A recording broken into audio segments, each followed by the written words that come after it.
giúp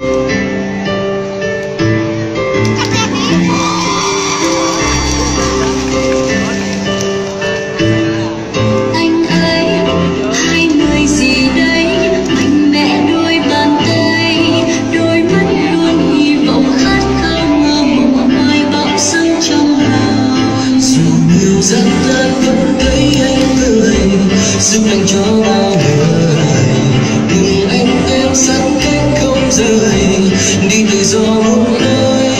Tôi thấy anh như đang còn sáng chiều trái tim Việt Nam thật lắm những con người giúp nhau xây đời đừng đỡ nhau không giờ.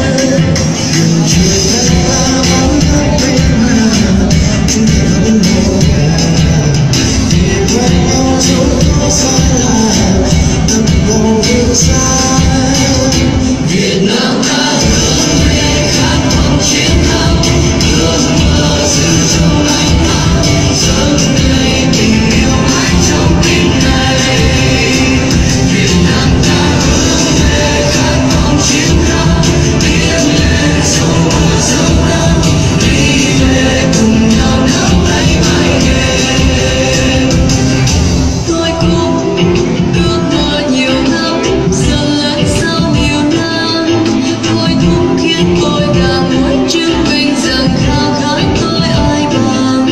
Đời nhiều trông gai ý chí kiên cường tôi càng thêm phi thường đừng lo chi sẽ có những gì trên đường dài tôi nghĩ